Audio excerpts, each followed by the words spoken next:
Alright, so Screencastify is not working on anything. It didn't work on my Chromebook, didn't work on my home PC or the school PC. It keeps crashing, so it keeps cutting off the video. So we're going to do it the old-fashioned way, at least the way I did it before I bought Screencastify. And so we're going to go through these. We'll do 3 different videos, one for 6.4 on the Desmos, and then 6.5 and then 6.6. So those are the 3 sections on our test. So 6.4 is about proving that a quadrilateral is a parallelogram. So our parallelogram is defined as having 2 pairs of opposite sides that are parallel. So 2 pairs of opposite sides that are parallel. And then we have the 5 theorems here that let us prove that it's a parallelogram without knowing that the sides are parallel. So 2 pairs of opposite sides are congruent, 1 pair of opposite sides is congruent and parallel, and then the diagonals bisect each other. So if one of these things is true, then the quadrilateral is a parallelogram. And we went through all those proofs when we did 6.4. For angles, if one angle is supplementary to both consecutive angles, then it's a parallelogram. If 2 pairs of opposite angles are congruent, then it's a parallelogram. So if we can show that one of these theorems is true, we show that it is going to be a parallelogram and it is going to have 2 pairs of opposite sides that are parallel. So the first question, it wants us to draw out the information here for each of these.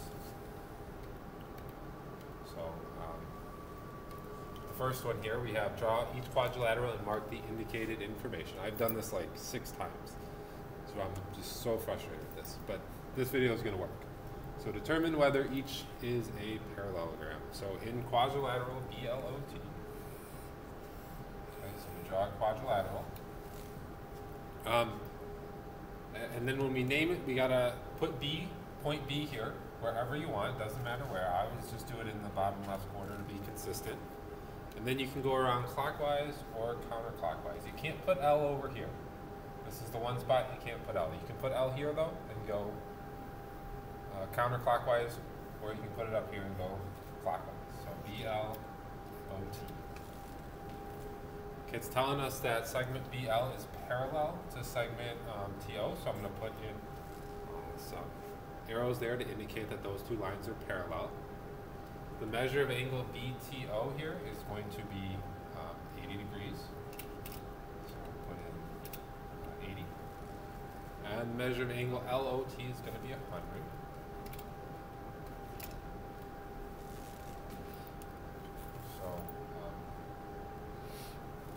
So is this a parallelogram? Well, if we go back to the previous slide, we have all the theorems, or we can show that it has 2 pairs of opposite sides that are parallel. And I think that's our option here. So if we were to draw in the fact that these 2 lines are being intersected by transversal OT, these 2 angles here are same side interior angles that are supplementary. Since our same side interior angles are supplementary, we know that those 2 lines LO and BT are going to be parallel. So same side interior angle theorem says, or the converse to the same side interior angle theorem says, if the same side interior angles are supplementary, then your lines are going to be parallel. So this would be a parallelogram because it has 2 pairs of opposite sides that are parallel. Okay. Other things you could do though, you could also, since we know that BL was parallel to OT, you could say that these 2 angles would have to be supplementary, so this would have to be 80 degrees. So since that's 80, you have one angle that's supplementary to both of its consecutive angles, so you could have used that theorem as well. So you could have also said yes because one angle here is going to be supplementary of both of its consecutive angles. Right, and if we go back and look, right, that would have been this one right here. One angle is consecutive, or supplementary with both of its consecutive angles.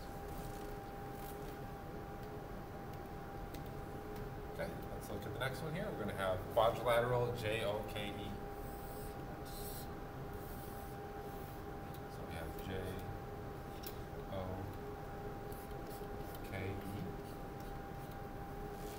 Okay, JO is congruent to EK. Measure of angle OJE here is 65 degrees. And the measure of angle JEK here is 115.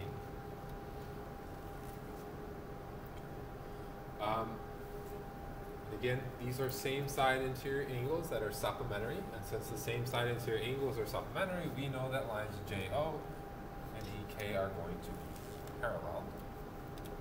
So again, if we look here, KE, right? Those are same side interior angles, and since they're supplementary, our converse to the same side interior angle theorem says if the same side interior angles are supplementary, then the lines will be parallel. So OJ and KE are congruent and parallel. So if we were to look back at the previous slide, we would notice right here, if we have one pair of opposite sides that is both congruent and parallel, then that quadrilateral is a parallelogram. So we're going to say yes for this one because we have one pair of opposite sides that is both congruent and parallel.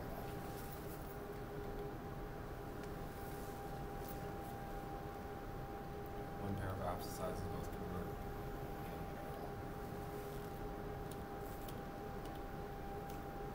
parallel. Okay. Quadrilateral MOAT. So MOAT. Okay, MA intersects OT, so segment MA and segment OT, those are your diagonals. They're going to intersect at point R, so we have point R here in the middle. And it's telling us segment MR is congruent to segment RA. And it's telling us segment TR is congruent to segment OR. So we notice here, we have diagonals. We're looking at diagonals. So if we look back at our property list,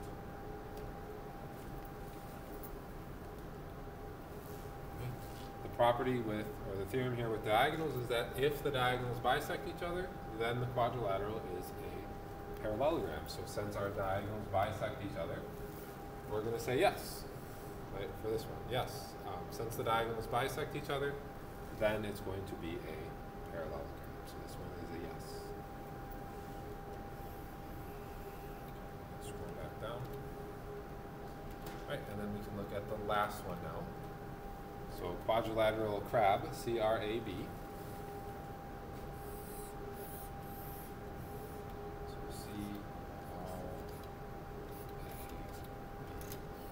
So properly. Measure of angle RCB is 60. The measure of angle CBA is 120. And the measure of angle CRA is also 120. So we're dealing with angles here, right? So sides, angles, or diagonals, we're dealing with angles. So if we go back to the previous slide and look at our theorems, we notice if we have one angle that is supplementary to both of its consecutive angles, then that quadrilateral is a parallelogram. So we have angle C is supplementary with angle R, and angle C is also supplementary with angle B. So this angle C is supplementary with both of its consecutive angles. Therefore, quadrilateral CRAB down here is going to be a parallelogram. So yes, because if one angle is supplementary with both of its consecutive angles, then it's a parallelogram. So yes, so all four of those were yeses. Right, the next section, or the next question here is asking us about what additional information is needed to prove that these quadrilaterals are parallelograms. So the first one, they're giving us that AE is congruent to EC, or CE. So again, we asked ourselves, are we dealing with diagonals, angles, or sides? And in this one, we're dealing with diagonals. So if we go back to side. Diagonals bisect each other. Right, that's the property we want to use. So we already have one pair of diagonals being bisected. We need to show that the other pair is also being bisected.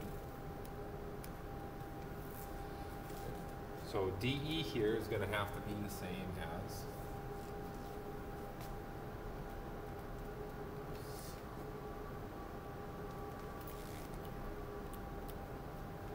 DE would have to be the same as EB. So segment DE would have to be congruent to segment EB. Right. We already know AE is congruent to EC, so that means that diagonal is getting bisected by BD. We would also need diagonal BD to be bisected by AC, so that means ADE would have to be equal to EB. It's got to be split into two congruent segments. The next one here. What is one piece of additional information that would we need in order to prove the quadrilateral is a parallelogram, given that segment AD is congruent to segment BC? So we're given sides here. So again, if we go back a couple slides to our properties, our theorems, I should say the two that have to do with sides are the first two here. So two pairs of opposite sides are congruent, or one pair of opposite sides is congruent and parallel. So we could use either one of those there. So let's start with the first one. So we have one pair of opposite sides that is congruent. We could say that AB is congruent to BC, segment DC, right? That would be two pairs of opposite sides that are congruent, therefore that would be a parallelogram. Or, right, we could say that AD was parallel to BC.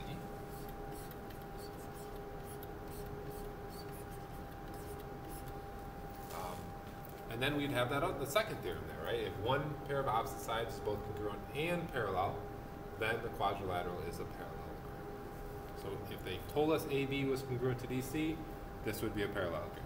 Or if they told us AD was parallel to BC, then it would be a parallelogram. One of those two will work. Either one will work. Right, the third one here. Let me erase this. What is one piece of information that would prove that the quadrilateral is a parallelogram, given that the measure of angle DAB is 79, and the measure of angle BCD is also 79? Well, they're giving us information on angles here, right? So sides, angles, or diagonals. This is angles. So if we go back a couple slides and look at our theorems on angles here, one angle is supplementary to both consecutive angles, then it's a parallelogram, or two pairs of opposite angles are congruent. So we can actually probably use both of those. Okay, so if we have 79 and 79,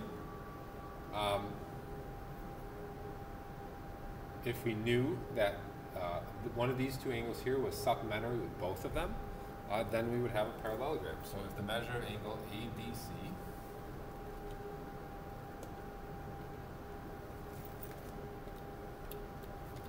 was 101, right, then it would be supplementary with both of its consecutive angles. Therefore, this would be a parallelogram. So if the measure of angle, that's ADC,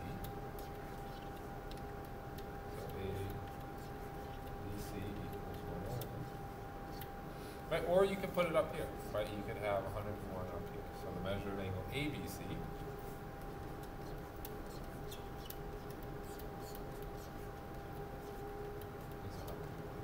Right, if one of those things is true, then this would have to be a parallelogram because one angle is supplementary to two consecutive, or to both of its consecutive angles.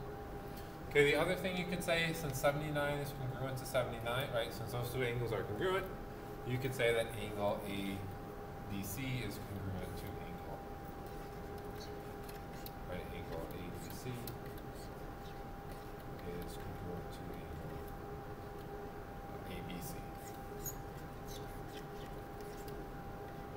right? And then that would tell us. I'm so used to typing that.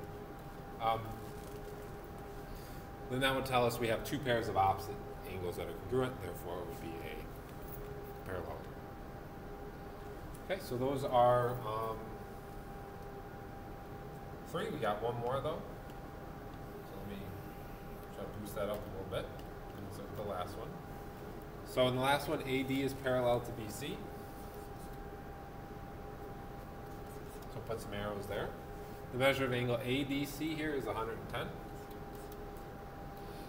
Okay, and there's lots of different ways we can do this. We can say, so if the measure of angle DAB is 70, we know that these same side interior angles will be supplementary. And since those same side interior angles are supplementary, we would know that AB is parallel to DC. So you could say the measure of angle DAB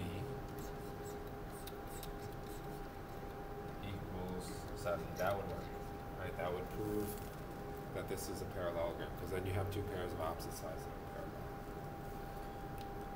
parallel. You could simply say that AB, so here's your other, I'll write them over here. You could also say that AB is parallel to DC, right? And just skip that intermediate step, just say AB and DC are parallel. And then the other option is you could also say AD is congruent to BC. Right, that would give you that second theorem. If one pair of opposite sides is both congruent and parallel, then it's a parallelogram. Right, so all of those ways here are going to work. If you could say this is 70 degrees, this was 110. So if this was 70, right, that works because you would have two pairs of opposite sides that are parallel. You could just directly say that the opposite sides are parallel there, or you could also say AB is congruent to BC, and then you have one pair of opposite sides that is congruent and parallel. Okay, so that's that one. Let's go to the next one. The next one. Pretty simple. Okay. So you got to ask yourself here, do we have sides, angles, or diagonals? We have sides. So our theorem that has to do with sides is that opposite sides are congruent. If you go back again to the first slide, it's that first theorem there. Two pairs of opposite sides are congruent. So we know our opposite sides are congruent. So that's going to be 3x. I can pull up my pen here. 3x equals 6 is one equation.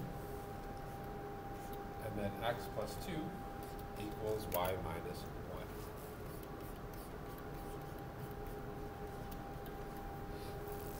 We divide both sides by 3 here, so we end up with x equals 2. And then we can substitute in 2 for x over here. So we have 2 plus 2 equal 2 plus 2 equals y minus 1. So that's 4 equals y minus 1. And then you add 1 to both sides and you get y equals 5. You want to check your answer, you can plug them back in. 3 times 2 is 6. So 6 equals 6, that's good. 5 minus 1 is 4. 2 plus 2 is 4. 4 equals 4. We know we have the right answers. We know we have the right values for x and y. Our opposite sides are the same length.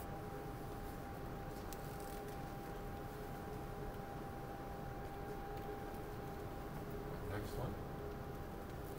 So again, we're asking ourselves sides, angles, or diagonals. Well, it's angles. So we go back to the first screen. They're giving us two different theorems about angles. Opposite angles are congruent, consecutive angles are supplementary. So there's a bunch of different equations we can set up here. I think the easiest is to do the opposite angles are congruent, because I think 2x equals 70 is the simplest equation we could find. So opposite angles are congruent. So 2x equals 70. Divide both sides by 2, we're going to get x equals 35. Your other equation could be 3x plus 5 equals x plus 3y. Opposite angles are congruent. We have x, so we can substitute this in for our x values here, both here and here. Substitute it in both places. So that's going to be 3 times 35 plus 5 equals 35 plus 3y. 3 times 35, that's 105. 105 plus 5 is going to be 110. And we can subtract 35 from both sides. That's going to give us 75 equals 3y. And you divide both sides by 3, and you get y equals 25. You probably want to check your answer, make sure you're right. 2 times 35 is 70. So that's good. 3 times 35 plus 5 is 110. 35 plus 3 times 25. So 3 times 25 is 75. 75 plus 35, 110. So we know we're good there.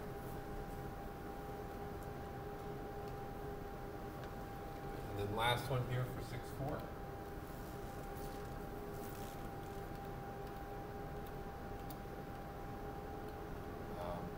Sides, angles, or diagonals, we have diagonals. So if you go back to the first slide and look at the properties or theorems, it's going to tell you that in a parallelogram, diagonals bisect each other. So 3x is going to equal 12, and then x plus y is going to equal 5y.